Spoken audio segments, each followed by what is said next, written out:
Right ఇక బులెటిన్లో మరో బ్రేకింగ్ న్యూస్ చూస్తున్నాం. నేరేడుమెట్లో ఓట్ల లెక్కింపు ప్రారంభమైంది. నేరేడుమెట్ డివిజన్లలో లెక్కించేందుకు హైకోర్టు గ్రీన్ సిగ్నల్ ఇవ్వడంతో ఉదయం 8 గంటలకు ఓట్ల లెక్కింపు అధికారులు ప్రారంభించారు. సైనిక్పురిలోని భవన్స్ వివేకానంద కాలేజ్లో ఓట్ల లెక్కింపు జరుగుతుంది. అక్కడ పోలీసులు పటిష్ట బందోబస్తు ఏర్పాటు చేశారు.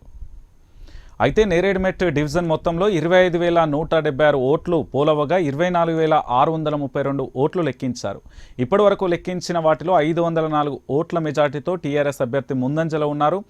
ఇతర గుర్తులున్న 544 ఓట్ల లెక్కింపు అనంతరం ఫలితాలు వెలువడనుంది.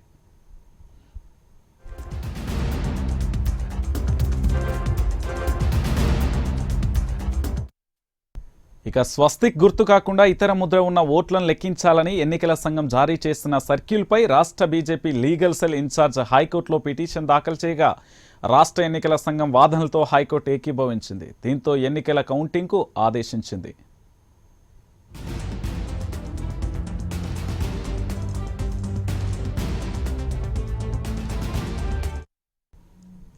రైట్ ఇక బులెటిన్లో బ్రేకింగ్ న్యూస్ చూస్తున్నాం. నేరేడుమెట్లో ఓట్ల లెక్కింపు ప్రారంభమైంది. ఇక నేరేడుమెట్ డివిజన్లో ఓట్లను లెక్కించేందుకు హైకోర్టు గ్రీన్ సిగ్నల్ ఇవ్వడంతో ఉదయం 8 గంటలకే ఓట్ల లెక్కింపు అధికారులు అయితే ప్రారంభించారు. ఇక సైనిక్పూర్లోని భవన్స్ వివేకానంద కాలేజ్లో ఓట్ల లెక్కింపు జరుగుతుంది. అక్కడ పోలీసులు పటిష్ట బందోబస్తు ఏర్పాటు చేశారు. అయితే నేరేడుమెట్ డివిజన్లో మొత్తం 25,176 ఓట్లు పోలవగా 24,632 ఓట్లను లెక్కించారు. ఇప్పటివరకు లెక్కించిన ఓట్లలో వాటిలో 504 ఓట్ల మెజార్టీతో టీఆర్ఎస్ అభ్యర్థి ముందంజలో ఉన్నారు. ఇతర గుర్తులున్న 544 ఓట్ల లెక్కింపు అనంతరం ఫలితాలు వెలువడనున్నాయి. అయితే స్వస్తిక్ గుర్తు కాకుండా ఇతర ముద్ర ఉన్న ఓట్లను లెక్కించాలని ఎన్నికల సంఘం జారీ చేసిన సర్క్యుల్పై రాష్ట్ర బీజేపీ లీగల్ సెల్ ఇన్ఛార్జ్ హైకోర్టులో పిటిషన్ దాఖలు చేయగా రాష్ట్ర ఎన్నికల సంఘం వాదనలతో హైకోర్టు ఏకీభవించింది. దీంతో ఎన్నికల కౌంటింగ్కు ఆదేశించింది. ఇదే అంశానికి సంబంధించి మరింత సమాచారం మా కరెస్పాండెంట్ బ్రహ్మాజీ అందిస్తారు. బ్రహ్మాజీ, నేరేడుమెట్ డివిజన్లో కౌంటింగ్ ప్రారంభమైనట్లుగా తెలుస్తుంది. దానికి సంబంధించి పూర్తి అప్డేట్స్ ఏంటి?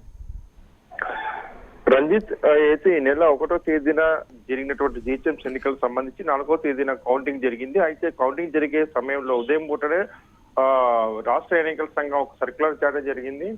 ఏదైతే స్వస్తిక్ ముద్రతో వేసినటువంటి ఓట్లు కాకుండా ఇతర ముద్రతో ఉన్నప్పటికీ కూడా వాటిని కౌంట్ చేయొచ్చు, ఓట్లను లెక్కించవచ్చు అని చెప్పి ఇచ్చినటువంటి ఉత్తర్వులను సవాల్ చేస్తూ బీజేపీ లీగల్ సెల్ ఒకటి కోర్టులో పిటిషన్ దాఖలు చేయగా సింగిల్ జడ్జి అప్పటికప్పుడు ఉత్తర్వులు ఇచ్చారు. అటువంటి గుర్తుల్ని ఉన్న ఓట్లను పరిశీలించకూడదని చెప్పి స్పష్టం చేయడంతో దాంతో కౌంటింగ్ నిలిపివేశారు. అనంతరం రాష్ట్ర ఎన్నికల సంఘం కూడా హైకోర్టుకు వెళ్లడంతో హైకోర్టు ఇచ్చినటువంటి ఉత్తర్వుల నేపథ్యంలో ఈ రోజు నేరేడుమెట్ డివిజన్ సంబంధించి ఓట్ల లెక్కింపు ఏదైతే మొదట జరిగినప్పటికీ కూడా ఇంకో 544 ఓట్లను లెక్కించాల్సి ఉంది. ఆ ఓట్లకు సంబంధించినటువంటి ఓట్ల లెక్కింపు కొద్దిసేపటి క్రితం ప్రారంభమైంది. ఉదయం 8 గంటలకు ప్రారంభం అవ్వాల్సి ఉన్నప్పటికీ కూడా 8:45 నిమిషాలకి ఓట్ల లెక్కింపు అనేది ప్రారంభమైంది.